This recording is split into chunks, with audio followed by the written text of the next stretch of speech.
Hello everybody, सभी को मेरा नमस्कार। आज हम ये स्टार्ट कर रखा है साइंस के जो क्वेश्चन चल रहे हैं 10th क्लास के। क्वेश्चन 61 देखो। नीचे दी गई अभिक्रिया के संबंध में कौन सा कथन सत्य है। यहाँ PbO प्लस कार्बन है, यहाँ पर ये रिएक्शन हो रही है। तो यहाँ क्या है, PbO से क्या बन रहा है, यहाँ पर ये बन रहा है 2Pb। तो ऑक्सीजन यहाँ से हट गया, कार्बन के साथ ऑक्सीजन क्या हो गया, जुड़ गया।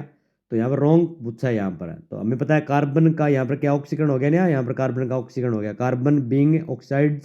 एंड PbO लेड ऑक्साइड का यहाँ पर क्या हो गया, अपचयन हो गया। तो ये दो तो क्या चीज़ें सही है, बाकी फर्स्ट और सेकंड क्या चीज़ है, रॉन्ग है। तो रॉन्ग ही पूछे हैं ना, फाल्स पूछे हैं। तो आंसर हमारा कौन सा आ जाएगा, फर्स्ट आ जाएगा इसके अकॉर्डिंग। ये बाकी यहाँ पर करेक्ट थे यहाँ पर, ठीक है। यानी ये रिएक्शन के अंदर हो रहा है, इसने पूछा असत्य, तो ये दो चीज़ें नहीं हो रही है, तो इसलिए क्या आ गया यहाँ पर, ये आ जाएगा ये, ठीक है। ये दो है रॉन्ग है, तो फर्स्ट और सेकंड क्या चीज़ है, रॉन्ग है यहाँ पर।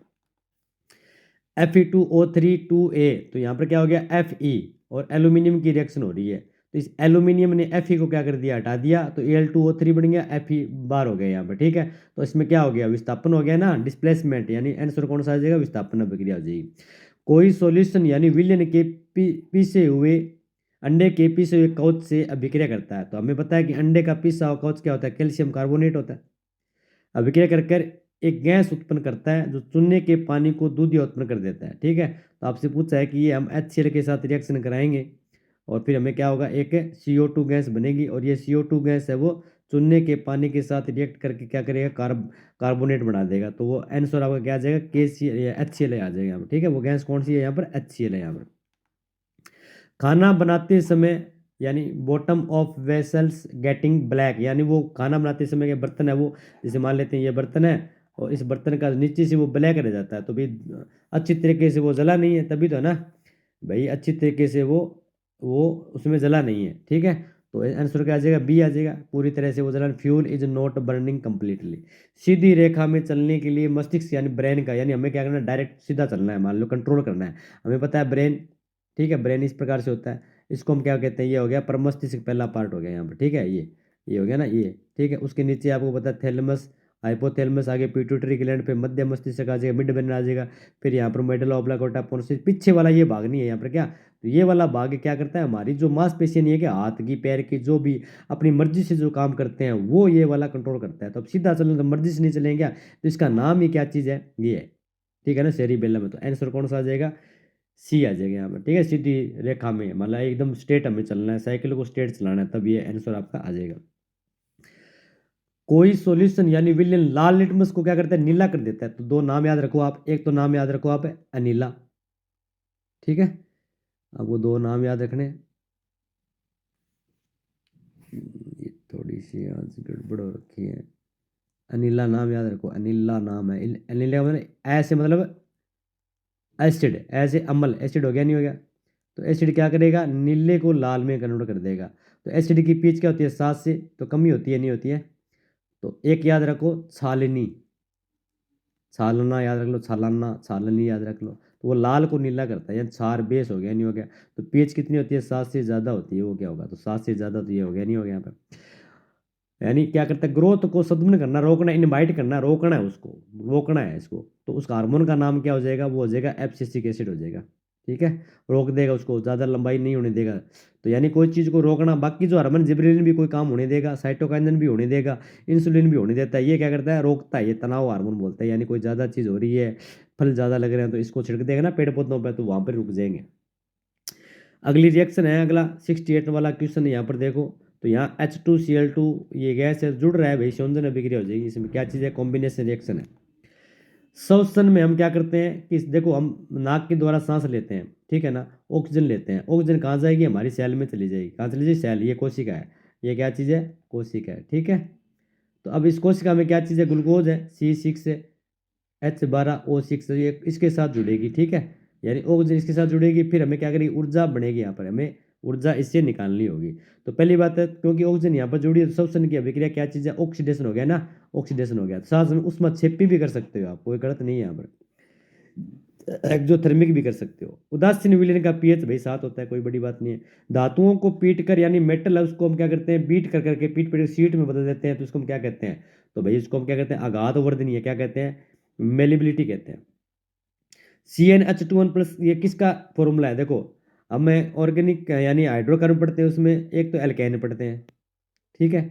तो एल्केन का सूत्र क्या हो जाएगा, CnH2+2, ठीक है। एल्कीन में क्या आएगा, डबल बॉन्ड आ जाएगा। एल्कीन में क्या आएगा, एक डबल बॉन्ड है, यहाँ तो क्या है सिंगल बॉन्ड आएगा, अकेले में डबल बॉन्ड आ जाएगा, तो ये 2 हाइड्रोजन कम कर देना यहाँ से, तो क्या हो गया, CnH2n हो गया। एल्काइन में क्या आएगा, 3 बॉन्ड आ जाएगा बीच में, कार्बन कार्बन के बीच में कितने, 3 बॉन्ड आए, तो ये 2 और कम करने यहाँ पर, तो यहाँ तो कम करना नहीं है, अब माइनस में 2 कर देना, ठीक है। इस प्रकार हो गया, नहीं हो गया। तो अब ये पूछा है, ये किसका, एल्केन का फॉर्मूला पूछा है, तो एल्केन का है ये यहाँ पर, तो किसका हो जाएगा, एल्केन, CN आ जाएगा, ठीक है। आगे बढ़ो, आगे देखते हैं अपने इसमें अपच इंडाइजेशन, इंडाइजेशन में उपचार के लिए, और ये सीधा है, एंटाइसिड का यूज में लेते हैं, ये रहा एंटाइसिड। अलैंगिक जनन यानी मुकुलन बडिंग द्वारा, देखो आपने यीस्ट देखी है, यीस्ट पर क्या एक छोटी सी गांठ बनेगी, इस यीस्ट का ये गुणसूत्र है, क्रोमोसोम है, फिर क्या धीरे धीरे बड़ी होती है, क्रोमोसोम क्या इसके अंदर आ जाएगा थोड़ा थोड़ा थोड़ा थोड़ा, फिर ये क्या होगी, बड़ी होगी, बड़ी होने के बाद में क्या हो जाएगी, इस मैन यीस्ट से अलग हो जाएगी, यहाँ पर ये गिर जाएगी और नई यीस्ट बना देगी यहाँ पर। तो ये जो प्रक्रिया है ना, इसको हम क्या बोलते हैं, बडिंग प्रक्रिया बोलते हैं। तो ये किससे मिलती है, यीस्ट में मिलती है, मुकुलन बोलते हैं इसको। कौन से जीव में पुनरुद्भवन यानी रीजनरेशन है ना, रीजनरेशन यानी कोई जीव है ना, ये जीव है, इसके मैंने टुकड़े कर दिए, ठीक है। तो प्रत्येक टुकड़ा क्या करेगा, एक नया जीव बना देगा, नया ऑर्गेनिज्म बना देगा, उसको हम क्या कहते हैं, रीजनरेशन यानी पुनरुद्भवन कहते हैं। तो ये किस में मिलेगा, प्लेनेरिया मिलता है, ये प्लेनेरिया, ए में, ए आंसर हो जाएगा। कौन सी अंतःस्रावी ग्रंथि, एंडोक्राइन ग्लैंड, उपापचय के बारे में बात करें, उपापचय यानी खाना पीना को हजम करने वाली ग्लैंड है, वो थायराइड ग्रंथि है, ठीक है। कौन सा हार्मोन बनाएगी, थायरोक्सिन हार्मोन, हार्मोन ही पूछ सकता है यहाँ पर, थायरोक्सिन हार्मोन है वो, उपापचय मेटाबॉलिज्म में काम करता है थायरोक्सिन हार्मोन, याद रखना है इसको, थायरोक्सिन को। आर और वाई जिन्नी संरचना का बाह्य यानी external feature of a genotype, ये वाला बाहर का जो बाहर से दिखने वाला स्वरूप क्या है, तो आर पता आपको, राउंड, गोल हो गया, नहीं हो गया, तो ये हो सकता है, पर वाई आ गया यहाँ पर, यार नहीं ये नहीं होगा, ये भी नहीं होगा, तो ये वाला सी आ जाएगा यहाँ पर, राउंड और येलो, क्यों वाई आ गया ना। ऊर्जा का नवीनीकरणीय स्रोत कौन सा है भाई, नया बना सकते हैं, तो पवन ऊर्जा है, हवा, विंड ऊर्जा। लोहा और इस्पात पर अगर जंग लग जाए ना, तो उसको हम क्या करना है, सुरक्षित करना है, तो कौन सी धातु की परत चढ़ानी है, यानी अपने को मेटल की एक लेयर चढ़ानी है, कोट करना है, यानी ये लोहा की है, इसके ऊपर अपने को परत चढ़ानी है, तो वो कौन सी चढ़ाएंगे, तांबा की, चांदी की, सिल्वर की, जिंक की चढ़ा देंगे, यानी सॉरी ये रहा। समझाई बात है, बहुत बार प्रश्न आ गया। यानी एक अप्रेंट्स डिस्प्लेसमेंट ये यूं कह रहा है कि मान लेते हैं कि ये गिलास है, उसमें पानी है, उसमें मैं एक पेंसिल रख दूं, तो पेंसिल हमें क्या मुड़ी हुई दिखाई देगी, तो वो क्यों देती है, वो भैया डिफ्रैक्शन के द्वारा देती है, रिफ्रैक्शन, डी आ जाएगा, ठीक है। निम्न में से कौन सा नवीनीकरणीय है, तो कोयला नहीं है, पेट्रोल नहीं है, ये नहीं है, तो आपका सौर ऊर्जा यानी विंड भी आ सकता है, पहले एक पर्सन आ गया था, वापस भी रिपीट हो गया है, उसमें पूछा है, ये मेटाबॉलिज्म वाला उपापचय वाला आ गया ना, तो इसमें थायराइड ग्रंथि आ जाएगा। कौन सा जीव पुनरुद्भवन में, प्लेनेरिया आ जाएगा, प्लेनेरिया, ठीक, काटने के बाद में, ये पहले आगे थे क्वेश्चन। मानव में वृक्क यानी किडनी, किडनी किससे रिलेटेड है भाई, किडनी तो उत्सर्जन हुआ ना, एक्सक्रेशन से रिलेटेड है, कोई ये नॉर्मल पर्सन है। विद्युत प्रतिरोध का मात्रक यानी विद्युत प्रतिरोध रेजिस्टेंस का जो मात्रक कौन है, कौन हो गया, ओम हो गया, समझाई बात है क्या। और ये पोटेंशियल विभव का, ये किसका, धारा का, करंट का मात्रक है, एम्पीयर किसका, करंट का, ठीक है। वाट शक्ति का मात्रक है, किसका, शक्ति का, पावर का मात्रक हो जाएगा। जल का निरपेक्ष अपवर्तनांक यानी एब्सोल्यूट रिफ्रैक्टिव इंडेक्स जल का कितना होता है, 1.33 होता है। वास्तविक सूर्य यानी जब सन है वो, हमें क्या होता है, सनसेट और एप्रियंट सनसेट अप्रोक्सीमेटली 2 मिनट का गैप होता है इसमें, 2 मिनट पहले या बाद में दिखाई देता है, कोई दिक्कत नहीं है। अब यहाँ देखो, ये जो न्यूमेरिकल आ गया 88 वाला क्वेश्चन, ठीक है ना, तो इसमें पावर पूछी है, इसमें क्या पूछी है, पावर, देखो पावर, बल्ब की पावर पूछी है, तो पावर का फॉर्मूला याद रखना, V/I होता है। अब वोल्टेज कितना है, 220 वोल्टेज, ये रहा, कितना वोल्टेज है, 220 वोल्टेज है। करंट आई बोले तो करंट है, ये रहा 0.5 एम्पियर, 0.5 एम्पियर हो गया, नहीं हो गया, इसको मल्टीप्लाई करना है, तो 110 से वाट आ जाएगा, वाट, ओके, तो आंसर कौन सा आ जाएगा, बी आ जाएगा। किसी चालक का प्रतिरोध किस पर डिपेंड करता है, यानी value of resistance of conductor depend, मान लेते हैं ये वायर है, ठीक है, तो भैया इसका जो रेजिस्टेंस है वो इसकी लंबाई पर भी डिपेंड करेगा। इसका एरिया नहीं है कि यहाँ पर ये एरिया कितना मोटा है इस पर डिपेंड करेगा। ये बना किस चीज़ पे, 3 चीज़ों पर डिपेंड करेगा। तो इसकी लेंथ पर भी डिपेंड करेगा, उसके अनुप्रस्थ काट एरिया पर निर्भर करेगा, और इसके प्रकृति मेटेरियल पर निर्भर करेगा। सारे आंसर हो जाएंगे, चारों हो जाएंगे। सबसे कठोर पदार्थ कौन सा है भाई? हीरा है, डायमंड है। सरल हाइड्रोकार्बन, अरे मीथेन, CH4 ही तो है सबसे आसान इजी वाला। दाढ़ी बनाने में बड़ा यानी बड़ा दर्पण मतलब कौन सा, यानी ये छोटा चेहरा है, ठीक है, इसको बड़ा देखना है, यूं बड़ा देखना है, तो भाई ये अवतल दर्पण होगा। अवतल कौन सा होगा? कॉनकेव। कॉनकेव हो जाएगा, कॉनकेव भी हो जाएगा, ठीक है, अवतल कॉनकेव हो जाएगा। किसी पदार्थ में हाइड्रोजन का निकलना क्या कहलाएगा? अब चयनित तो कहलाएगा, रिडक्शन कहला देगा। हाइड्रोजन रिमूव हो रहा है ना, हाइड्रोजन रिमूव हो रहा है तो वो क्या? रिडक्शन। क्षार यानी एल्कली क्या चीज है? यानी जो पानी में घुल जाएंगे वो क्या देंगे? ओच देंगे। ओच देंगे, वही तो होते हैं बेस है।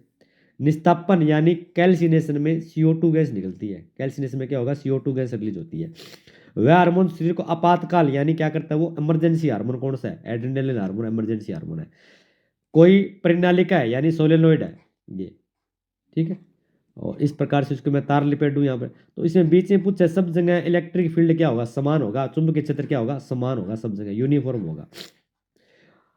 रक्त दाब मापने वाला यंत्र यानी जो हाथ होता है, ठीक है, ये हाथ है, तो यहाँ एक वो पट्टा सा नहीं बांधता क्या डॉक्टर, फिर उसमें ये ऐसे होता है, फिर होता है, तो यहाँ वो क्या करता है? एक पंप से लगाता है, उसमें हवा भरता है, उसमें वे पारा ऊपर चढ़ता है। इस यंत्र का नाम पूछा है, इसका नाम है स्पिग्नोमेनोमीटर। स्पेग्नोमेनोमीटर नाम होगा, मोनोमीटर।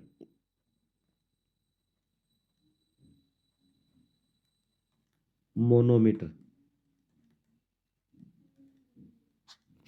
या स्पाइग्नोमेनोमीटर भी कह सकते हैं इसको।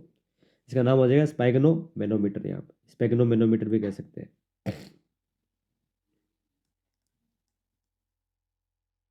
स्पाइग्नोमोनोमीटर, ठीक है।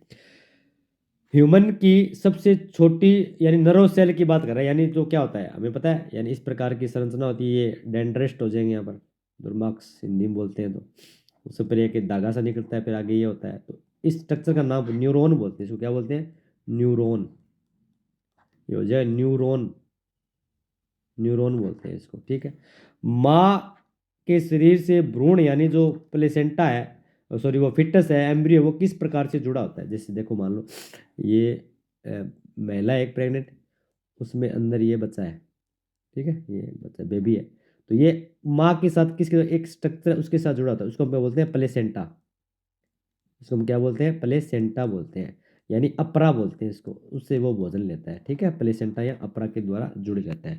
इस प्रकार ये आपके 100 क्वेश्चन पूरे हो चुके हैं। फिर भी कोई दिक्कत हो कोई क्वेश्चन में तो पूछ सकते हो आप। धन्यवाद।